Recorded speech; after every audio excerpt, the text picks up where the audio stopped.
आशा करता हूँ आप सब लोग स्वस्थ होंगे, मस्त होंगे। आज इस वीडियो में हम MySQL और PHP MyAdmin के बारे में जानेंगे। इसमें हम ये देखेंगे कि कैसे हम MySQL की कॉन्फ़िगरेशंस में चेंजेस कर सकते हैं and how to run basic commands using command prompt in MySQL। उसके बाद फिर हम PHP MyAdmin को कैसे इफेक्टिवली यूज़ करते हैं वो देखेंगे और कैसे मुश्किल टास्क हम MySQL कमांड से इजीली कर सकते हैं, लाइक हैवी डेटाबेसेस को इंपोर्ट और एक्सपोर्ट करना, जो PHP MyAdmin से या तो बहुत मुश्किल होता है या पॉसिबल ही नहीं होता है या उसमें बहुत ज़्यादा टाइम लग जाता है। इस वीडियो को मैंने ट्राई किया है कि बहुत सिंपल और बहुत डिटेल में बनाऊं। अगर आप लोगों ने ये वीडियो एंड तक बिना स्किप किए देखा तो आपको MySQL और PHP MyAdmin के बहुत सारे क्वेश्चंस जो हैं उनका जवाब मिल जाएगा। तो करते हैं वीडियो को स्टार्ट। जैसा कि आप लोगों को पता है, MySQL is a very popular open source relational database management system. Open source का मतलब जिसके सोर्स कोड में हम अपने हिसाब से चेंजेस कर सकते हैं, और सबसे बड़ी बात, ये बिल्कुल फ्री है। रिलेशनल डेटाबेस तो आप सबको पता ही होगा कि जिस डेटाबेसेस में हम रिलेशंस डिफाइन कर सकते हैं और डेटा एक दूसरे से रिलेटेड होता है, वो रिलेशनल डेटाबेस होता है, like tables, index and views बनाना। और इन सब में रिलेशनशिप भी हम डिफाइन कर सकते हैं। आप लोगों को ये भी पता होगा कि MySQL और PHP MyAdmin ऑटोमेटिकली इंस्टॉल हो जाता है जब हम XAMPP सर्वर को इंस्टॉल करते हैं। अगर आप लोगों को ये नहीं पता कि XAMPP को कैसे इंस्टॉल किया जाता है या MySQL को कैसे इंस्टॉल किया जाता है, तो मैंने आई बटन पे नीचे डिस्क्रिप्शन में भी वीडियो का लिंक दिया है, जिससे देखकर आप PHP MyAdmin, XAMPP और MySQL को कैसे इंस्टॉल करते हैं वो सब देख सकते हैं। MySQL को हम दो तरीके से ऑपरेट कर सकते हैं, using command prompt and PHP MyAdmin। तो सबसे पहले हम ये चेक करते हैं कि MySQL स्टार्ट है कि नहीं। इसे चेक करने के लिए हम XAMPP के कंट्रोल पैनल को ओपन करते हैं। जैसा कि आप लोगों को पता है कि XAMPP का कंट्रोल पैनल हम टास्क बार से ओपन कर सकते हैं। तो अब जैसे हमने यहाँ देखा कि हमारा अपाचे भी स्टार्ट है और MySQL भी स्टार्ट है। अगर स्टार्ट नहीं है तो आप इस बटन से, जो अभी यहाँ पे स्टॉप है, तो यहाँ पे स्टार्ट लिखा हुआ होगा, तो उस पर क्लिक करके आप स्टार्ट कर सकते हैं।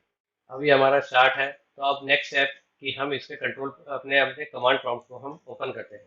कमांड प्रॉम्प्ट ओपन करने के लिए हमें विंडोज और आर बटन को प्रेस करना है और यहाँ पे हमें टाइप करना है CMD। अब ये हमारा कमांड प्रॉम्प्ट ओपन हो गया। अब कमांड प्रॉम्प्ट ओपन होने के बाद हमें XAMPP के फोल्डर के अंदर जाना है। तो हमारा XAMPP इंस्टॉल है ई ड्राइव में,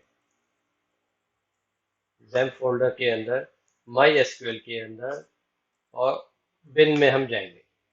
ये हमारा पाथ है, XAMPP, MySQL and bin. MySQL के अंदर जाने के लिए हम टाइप करेंगे MySQL -u रूट हमारा यूजर नेम और -p इसके आगे पासवर्ड। नॉर्मली और बाय डिफॉल्ट पासवर्ड हमारा MySQL का ब्लैंक होता है। अगर आप लोगों ने कुछ और पासवर्ड रखा है तो आप यहाँ पर वो पासवर्ड टाइप कीजिए, या फिर अगर ब्लैंक है तो आप सिंपल एंटर प्रेस कर दीजिए। अब पासवर्ड पूछेगा, हमने यहाँ पे एंटर प्रेस कर दिया। अब आप यहाँ देखेंगे कि हमारा ये यहाँ पे ये MySQL का कमांड प्रॉम्प्ट आ गया। MySQL और MariaDB सेम होता है, तो इसलिए कंफ्यूज ना हो MySQL और MariaDB में।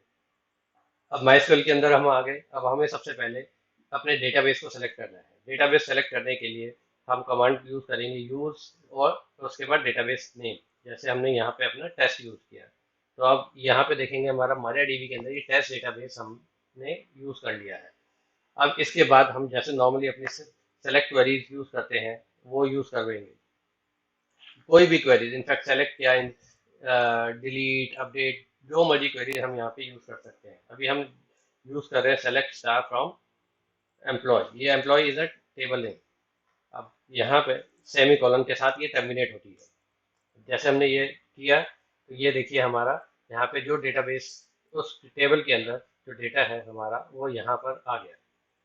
इसी तरीके से हम अपनी कोई भी कमांड यहाँ पर रन कर सकते हैं। ये तरीका थोड़ा टफ जरूर है, बट बहुत इफेक्टिव है, बहुत फास्ट है। और इसी टफ तरीके को इजी बनाने के लिए हम PHP MyAdmin यूज़ करते हैं। तो अब नेक्स्ट सेक्शन में हम देखेंगे PHP MyAdmin को कैसे यूज़ किया जाता है। यहाँ से बाहर आने के लिए हमें टाइप करना है एग्जिट। यहाँ से MySQL से बाहर आए और कमांड प्रॉम्प्ट को एग्जिट करने के लिए फिर दोबारा से एग्जिट।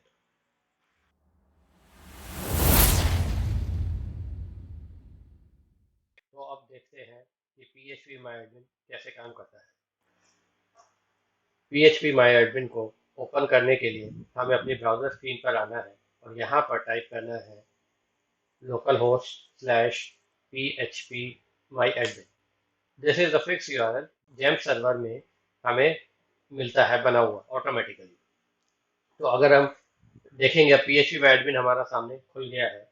PHP MyAdmin में अगर हम देखें तो जो हमारा ये लेफ्ट हैंड पैनल है, ये वाला, ये सारा जो पैनल है, ये हमारा यहाँ पर इस पैनल पे हमें सारे डेटाबेसेस मिलते हैं। जो भी डेटाबेसेस हमने बनाए होंगे वो सारे हमें डेटाबेसेस मिलते हैं। जैसे अभी हमने पिछले सेक्शन में देखा कि हमने टेस्ट डेटाबेस पे काम किया था, तो हमने ये जैसे जैसे हमने इसको सेलेक्ट किया, तो जैसे ही हमने इस पर क्लिक किया तो राइट हैंड साइड पे हमारे टेबल्स की लिस्ट आ जाएगी। ये हमारी टेबल है एम्प्लॉय टेबल। ये अगर आप देखेंगे ये हमारी है एम्प्लॉय टेबल। ठीक है, ऐसे ही अगर हम एम्प्लॉय टेबल पे क्लिक करेंगे तो ये हमारे पास इस एम्प्लॉय टेबल का डेटा खुल के आ जाएगा। जो अभी हमने अपने पिछले सेक्शन में देखा था, यही डेटा हमारे पास पिछले सेक्शन में हमें मिला था। हम राइट पैनल के सारे टैब्स को एक एक करके देखते हैं। सबसे पहले हम अपने डेटाबेस पे गए, टेस्ट डेटाबेस पे गए। यहाँ पे अगर हमें डेटाबेस का स्ट्रक्चर देखना है तो हमें स्ट्रक्चर टैब पे क्लिक करना पड़ेगा। ये स्ट्रक्चर हमारा सारा सामने आ गया है। ऐसे ही अगर कोई एसक्यूएल क्वेरी रन करनी है तो हमने यहाँ पे एसक्यूएल पे क्लिक किया, तो यहाँ पे हमने सेलेक्ट स्टार फ्रॉम एम्प्लॉय, ये हमने इसको रन करेंगे। जैसे ही हमने इस पर क्लिक किया गो पे, तो ये हमारे पास same data basis same table से सारा डेटा दिखा देगा based on that SQL query जो हमने रन किया था। इसके अलावा अगर हमें पूरे डेटाबेस में आपने अगर कुछ सर्च करना है कंप्लीट डेटाबेस में, सपोज हमारे पास कोई बड़ा डेटाबेस है जिसमें हमारे पास बहुत मल्टीपल्स ऑफ टेबल्स हैं, हंड्रेड्स ऑफ टेबल्स हैं, हमें नहीं पता कि इस टेबल में वो डेटा है, तो पूरे डेटाबेस में अगर हमें सर्च करना है तो हमने यहाँ पे सर्च पे जाएंगे और यहाँ पे लिख देंगे जो भी हमने से कीवर्ड सर्च करना है जो जिसकी शुरुआत ASH से होती है। एवरी एसक्यूएल कमांड हमने इसमें अपने वाइल्ड कार्ड कैरेक्टर्स लगाए कि ASH के आगे जो भी हो वो दिखा दे। अब यहाँ पे ये अगर आप देखेंगे, ये देखेंगे कि यहाँ पे हमने देखेंगे कि at least one of the words, तो अगर हमारे पास मल्टीपल वर्ड्स हैं तो इसमें से एक भी वर्ड्स को अगर कोई मैच करता है तो वो ले लेगा। अगर हमें सारे वर्ड्स मैच कराने हैं तो हमें ऑल ऑफ द वर्ड्स पे हमें क्लिक करना है। अगर हमें एग्जैक्ट स्पेस मैच कराना है तो एग्जैक्ट स्पेस, और अगर exact space as whole field, कि अगर पूरी फील्ड में सिर्फ वही एग्जैक्ट हो तो ही हमें दिखाए, तो वो उसके लिए फिर हमें ये क्लिक करना पड़ेगा। और रेगुलर एक्सप्रेशन के लिए हमें ये क्लिक करना पड़ेगा। इसके बाद हमारे पास ये सारी नीचे ये डेटाबेस जो भी है, हमारे पास जितनी भी टेबल्स होंगी उनकी लिस्ट आ जाएगी। अगर हम यहाँ पे भी चाहें कि हमें कुछ ही टेबल्स में सेलेक्ट कराना है तो यहाँ पे हम उन टेबल्स को सेलेक्ट कर लेंगे, क्योंकि अभी हमारे पास एक ही टेबल है एम्प्लॉय की, तो इसलिए एक ही आ रही है। तो यहाँ से हमने किया और उसके बाद हम इस गो बटन पे क्लिक करेंगे तो यहाँ से हमारा ये बेस्ड ऑन दिस दिखा देगा। अब ये हमारे पास दो मैचेस दिखाए इसने एम्प्लॉय टेबल में। अब ये जितनी भी टेबल्स में आएगा वो सारी लिस्ट यहाँ पे हमारे पास आती रहेगी। ऐसे ही हमने इस पर क्लिक किया, अगर हमें देखना है कि एम्प्लॉय टेबल में क्या है उसमें, तो हमने ब्राउज पे क्लिक किया तो ये दोनों रिकॉर्ड्स जो भी मैचिंग होगी उस हिसाब से हमारे पास ये आ गया। ऐसे ही फिर ये है, हमने सर्च देख लिया है and this is the query builder. और अगर हमें अपने पूरे डेटाबेस को एक्सपोर्ट करना है तो हम एक्सपोर्ट पे क्लिक करेंगे। यहाँ से एक्सपोर्ट पे हमने क्लिक किया, और अगर हमें किस फॉर्मेट में हमने एक्सपोर्ट करना है, एसक्यूएल क्वेरीज के उसमें करना है या CSV में करना है, कि CSV कई बार हमें अपने PHP कोड के लिए यूज करनी होती है, तो हमने यहाँ से CSV में एक्सपोर्ट कर लेंगे, या जो भी हमें JSON में करना है, PDF में करना है, तो जिस फॉर्मेट में हमें एक्सपोर्ट करना है। नॉर्मली हम जब डेटाबेस एक्सपोर्ट करते हैं तो सबसे ज़्यादा टाइम्स हम SQL क्वेरीज की फॉर्मेट में करते हैं, तो एक्सपोर्ट करेंगे तो ये हमारे पास ये डेटाबेस यहाँ से एक्सपोर्ट होके फाइल उससे एक्सपोर्ट करके दे देगा, तो इसको हम सेव कर लेंगे अपने डेटाबेस। तो ऐसे ही इम्पोर्ट है।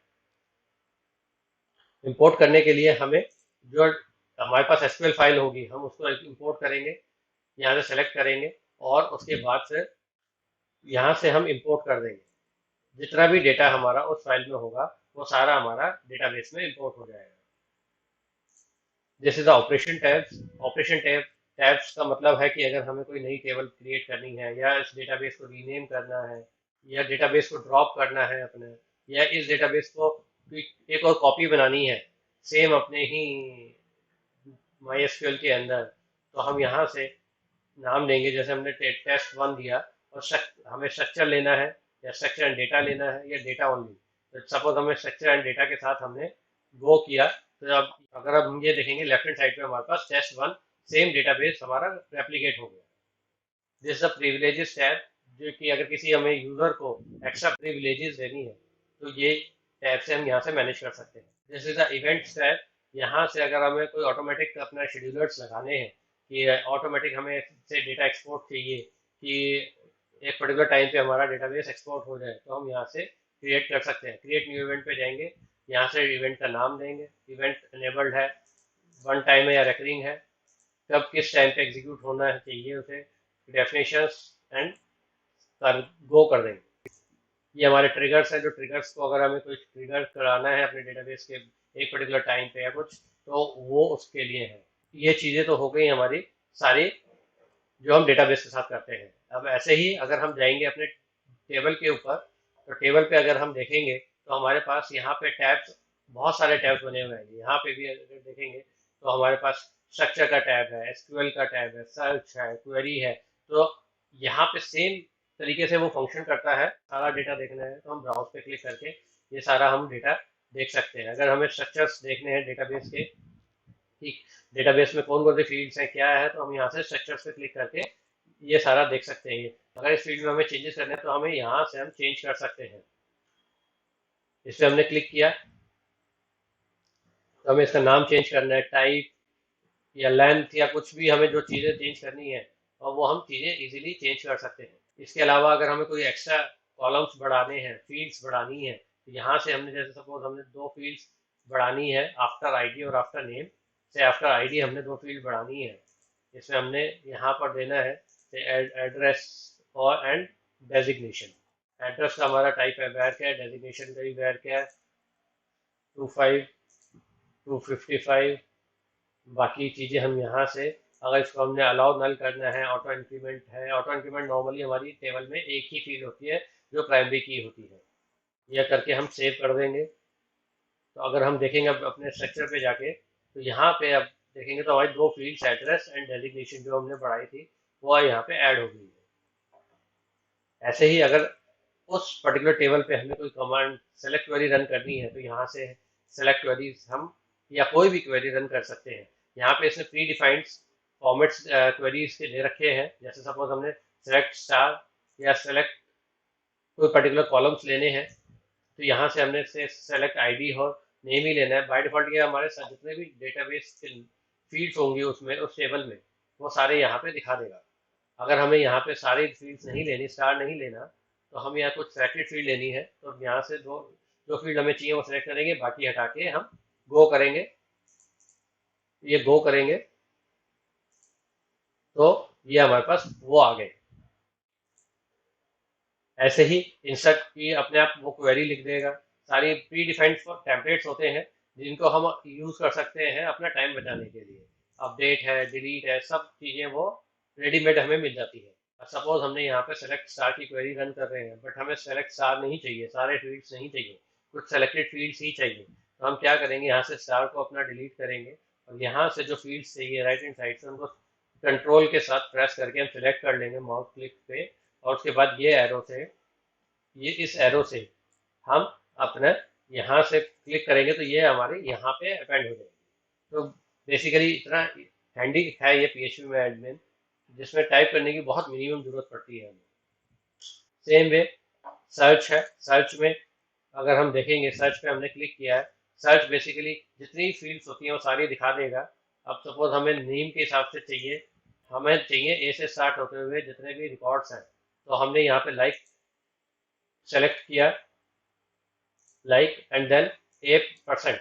परसेंट इज, आपको सबको पता ही होगा कि वो वाइल्ड कार्ड है, कि जो ए से स्टार्ट होता है वो आ जाएगा। अब सपोज हमें चाहिए कि ए कहीं पे भी हो, तो हम क्या करेंगे, यहाँ से ये दोनों यूज करेंगे, और ए पे क्लिक क्लिक कर दिया, तो अब ए पूरे फील्ड्स में उस डेटा में कहीं पे भी ए मिलेगा शुरू में आखिरी में, वो वहां पे हमें दिखा देगा। सेम वे हम यहाँ से कुछ भी like, equal to, not equal to, जो भी हमें चाहिए, बिटवीन, नॉट बिटवीन, वो सारा हम यहाँ से अपना सर्च कर सकते हैं इजीली बिना क्वेरी के टाइप किए हुए।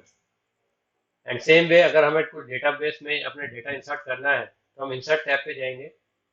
हमें क्वेरी की रन करने की जरूरत नहीं है, वो अपने आप बॉक्सेस बना के दे देगा हर फील्ड के हिसाब से, आईडी, एड्रेस, डेजिग्नेशन, नेम। तो हम यहाँ पे आईडी हमारा ऑटो इंक्रीमेंट होता है, जैसे मैंने आपको बताया प्राइमरी की में। एड्रेस हमने यहाँ पे टाइप कर दिया टेस्ट एड्रेस, और यहाँ पे डेजिग्नेशन में डाल दिया टेस्ट डेजिग्नेशन, और नेम में हमने डाल दिया टेस्ट नेम। हमने गो किया, तो अब हम यहाँ देखेंगे, तो ये हम ब्राउज पे जाएंगे, तो ये एक हमारा नया रिकॉर्ड इंसर्ट हो गया ऑटोमेटिकली विद आईडी 3। ऐसे ही अगर हमें पूरा डेटाबेस एक्सपोर्ट ना करके सिर्फ हमें टेबल को एक्सपोर्ट करना है, तो हम उस एक्सपोर्ट बटन पे क्लिक करेंगे, और यहाँ से एसक्यूएल क्वेरी की फॉर्मेट में हमें एक्सपोर्ट करना है, सीएसवी एक्सपोर्ट करना है, सिलेक्ट करके and export. Same way import, अगर इस टेबल में हमें कुछ इंपोर्ट करना है तो हम यहाँ से ब्राउज करेंगे और इंपोर्ट कर लेंगे। प्रीवियसली हमने देखा था कि अगर हमें डेटाबेस में कुछ इंपोर्ट करना है, यहाँ पे इस पर्टिकुलर टेबल में ही इंपोर्ट होगा। ऐसे ही प्रिविलेजेस है कि अगर किसी उस टेबल में किसी यूजर को प्रिविलेजेस हमने देनी है या हटानी है तो हम देख सकते हैं। And then same way operations, operations में अगर हमें टेबल का नाम चेंज करना है, या क्या होता है कि ऑटो इंक्रीमेंटेड वैल्यू हमें चेंज करनी पड़ जाती है। सपोज हमने लास्ट के कुछ रिकॉर्ड्स डिलीट कर दिए, बट हमें चाहिए कि वो आईडी रीयूज हो जाए, तो हम यहाँ आके इंक्रीमेंटेड वैल्यू को भी हम चेंज कर सकते हैं। जैसे अगर आप देखेंगे, मैं आपको दिखाता हूँ कि अगर हमने अभी इंसर्ट किया था 3 पे इंसर्ट हुआ था, अब मैं डिलीट कर दूंगा इसको। जैसे डिलीट किया हमने यहाँ पे, हमने डिलीट किया, अब दोबारा अगर हम इंसर्ट करते हैं, यहाँ पे हमने इससे कुछ भी हमने इंसर्ट कर दिया, ये हमने डेटा डाल के अपना इंसर्ट किया, तो हमने 3 डिलीट कर दिया था, तो अब यहाँ पे जो डेटा आएगा वो 4 से आएगा, 3 नहीं आएगा। अब सपोज हमें चाहिए कि 3 आ जाए, 3 ही आए, तो हम क्या करेंगे, यहाँ से हमने इसको डिलीट किया, अब हमारे पास से हमें 3 पे रिकॉर्ड इंसर्ट कराना है, तो हम ऑपरेशंस में जाएंगे, और यहाँ से ऑटो इंक्रीमेंटेड, क्योंकि अभी 5 है, क्योंकि अब 5 पे लेना है, तो अगर हमें 3 पे चाहिए तो हम 3 डाल देंगे। अब सेम वे अगर हम इंसर्ट करके देखते हैं,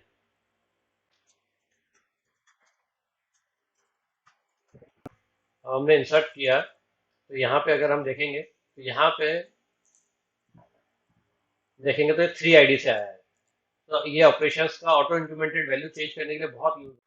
ऐसे ही अगर इस टेबल को हमने अगर कॉपी करना है किसी और डेटाबेस में, ये सारे डेटाबेसेस का नाम आ जाएगा हमारे पास, हमें टेस्ट 1 में इस टेबल को कॉपी करना है विद नेम एम्प्लॉय 1 और स्ट्रक्चर डेटा। जैसे हम करेंगे, गो पे हमने क्लिक किया, ये देखेंगे तो एम्प्लॉय 1 की हमारी यहाँ पे टेबल बन गई।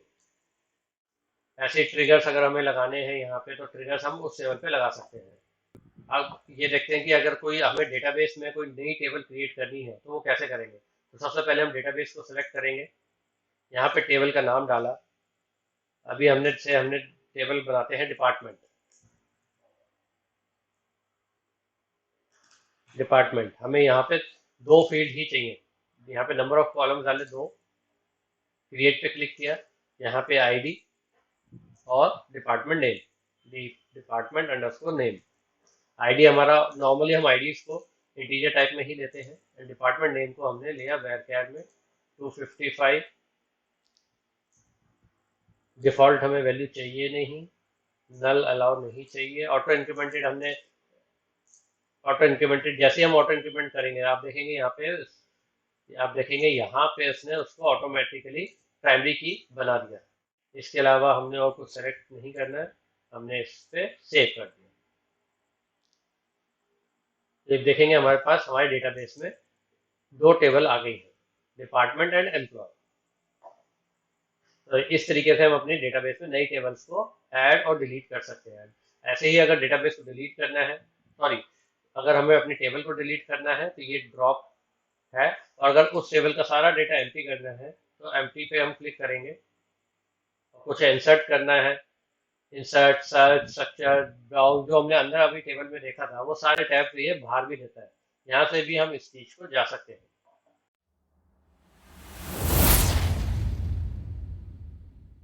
डेटाबेस को एक्सपोर्ट इंपोर्ट करने के लिए हम अपने कमांड प्रॉम्प्ट पे जाते हैं। कमांड प्रॉम्प्ट पे आ गए हम। यहाँ से अब हम जाएंगे जैम्प फोल्डर के अंदर, cd जैम्प, जैम्प में माइस्क्वेल में बिन में जाएंगे। यहाँ पे हम आ गए हैं। अब डेटाबेस को अगर हमें एक्सपोर्ट करना है तो हमने यहाँ पे अपने कमांड रखेंगे,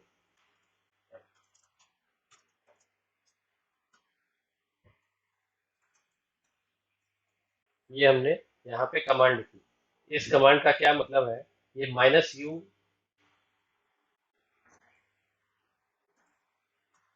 ये हमने अपनी कमांड लिखी।